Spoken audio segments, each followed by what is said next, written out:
In this video, I'm going to explain why dynamic tracks, day, night, and rain are overrated features and why, really, they shouldn't be at the top list of demanded features that they seem to be from most sim racers.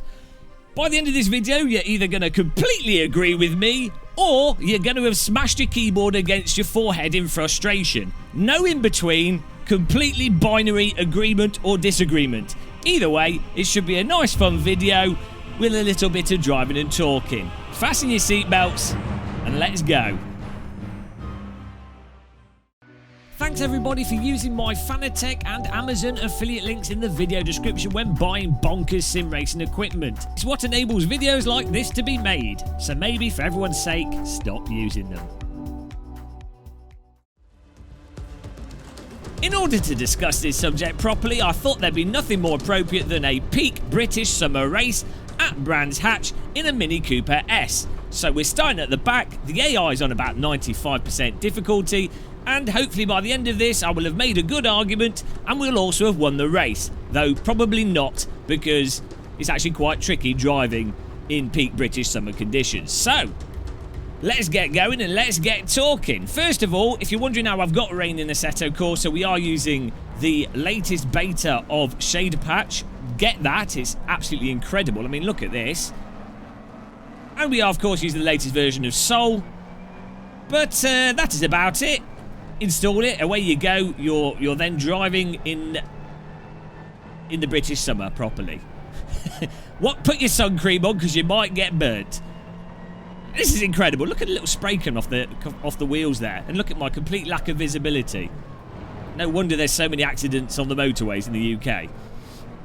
So, weather is massively, massively overstated and overrated when it comes to racing simulators. Now, I know this is a controversial opinion because for some reason, everybody on comment sections and on Reddit and stuff, they're all absolutely obsessed with, oh, iRacing needs day-night transitions, iRacing needs weather, everything needs to have, you know, it's not a proper sim unless it's got full weather systems and day-night.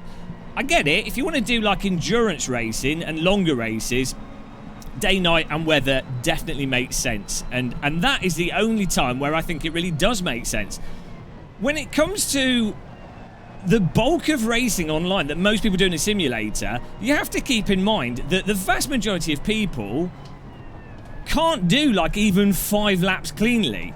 And if you haven't got a ranked matchmaking system, it's even worse in terms of how many people can drive reasonably well in the dry, let alone at night, and let alone in massively variable weather conditions.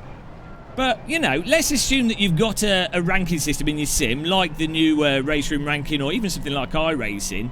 Even in that context, dynamic weather just really doesn't make much sense for the vast majority of racing.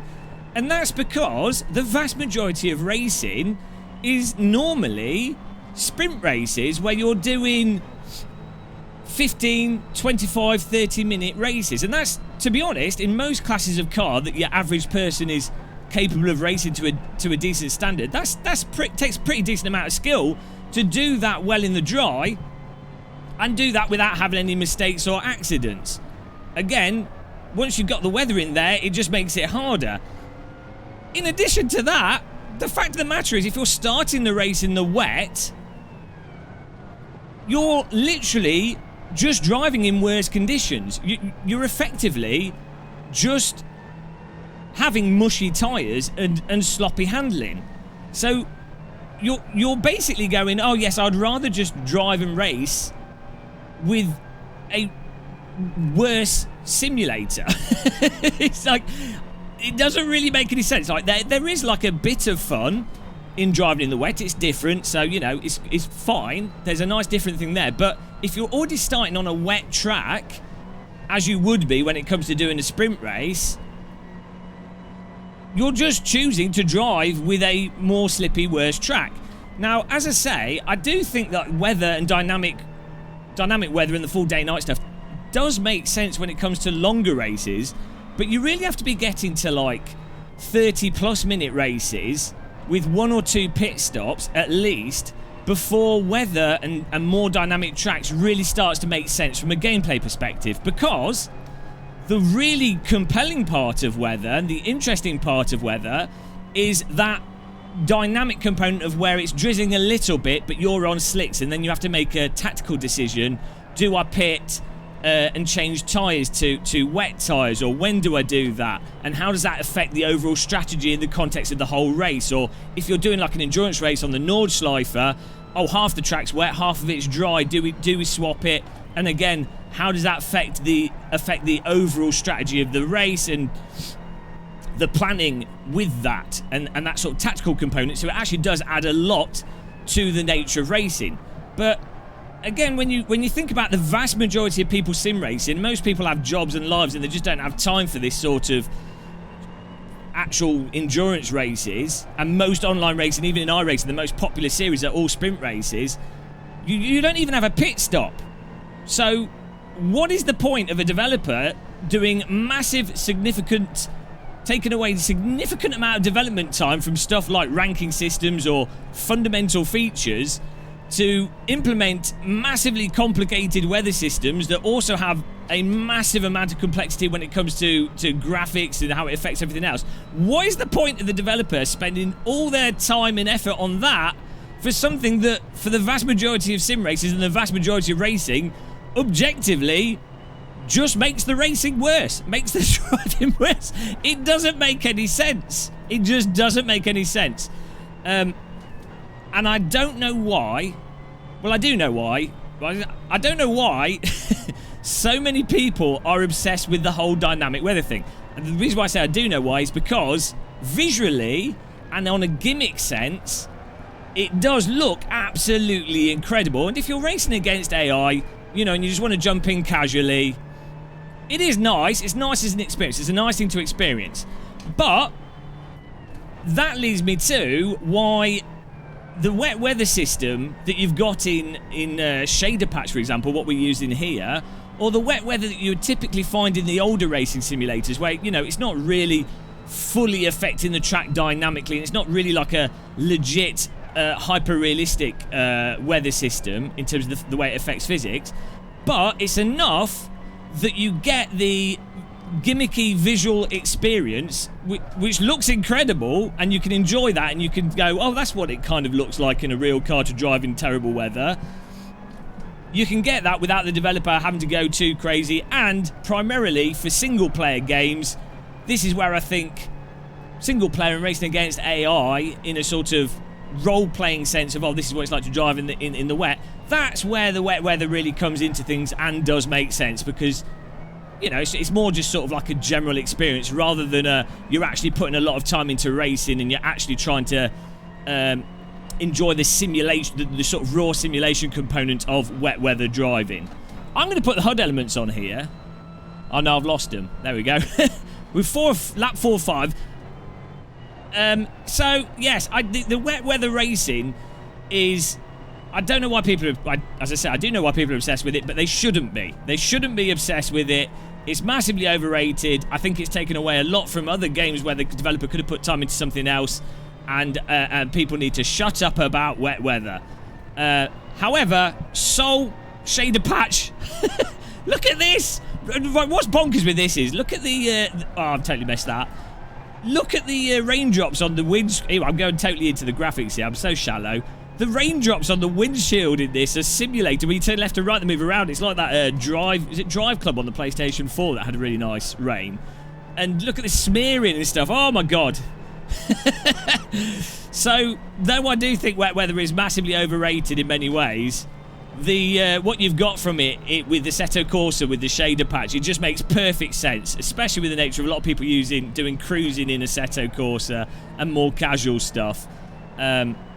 Whoa! He's giving me a right barge down there. And I guess in fairness as well, there's no other way, like, you do need rain like this to properly simulate the British summer. I mean, this is literally middle of the day. Although, ironically, in reality right now, the British summer actually is. You can actually see the blue sky, so thanks to global warming, the Brits actually now get to experience what the rest of the world described as summer. We don't need to travel anymore, which is convenient because you can't travel anymore. So what I'm saying is global warming is actually good for British people, but worse for anyone else that lives in low-lying lands that's going to get flooded, or people that need water to drink. But for us British people, it's good times. People are actually getting still too warm in London, but good times for those of us maybe a bit north in the UK. But check this out, guys. Final lap here. We've got... Okay, we only gained 4 places. I need to get better at this. Nicely, with AC, as you can tell by my chronic understeer there and terrible driving, I've set the track grip to be in accordance with Sol, and that means that the track is actually slippy as if it was wet as well, and Shader Patch also does a bit of wet tyre shenanigans. And I honestly think that what's bizarre is the wet weather in Shader Patch, the beta Shader Patch, and the track and the visuals and everything. Look at that with headlights off. It genuinely, it looks better.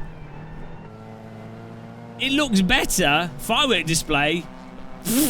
It looks better than a Assetto Corsa Competizione. Look at that weather. Incredible. Absolutely incredible with Shader Patch. Unbelievable. Look at the reflections off those cars. So, either way though, hopefully you... I don't know, do you agree with me about the wet weather being overrated when it comes to driving simulators, especially given that I would say ranked multiplayer racing comes first, proper ranked multiplayer racing system comes first, and I would argue that wet weather and rain and stuff, and even dynamic day and night stuff, literally with driving simulators only makes sense once you've got ranking, and if you are doing, I would say, probably at least 40-minute plus races, or races with at least one, absolute minimum one pit stop, but ideally expected 2 pit stops. That is the only time wet weather really makes sense. So, do you agree or do you not? You know I'm right. Guilty, but right. It's reflecting the firework display. Bloody hell. Yes, so thank you for watching this one, guys. I'm going to do some more wet weather driving. I'll probably do some Nordschleife because it's just incredible in this, in Shader Patch. But until the next one, happy tea drinking and goodbye.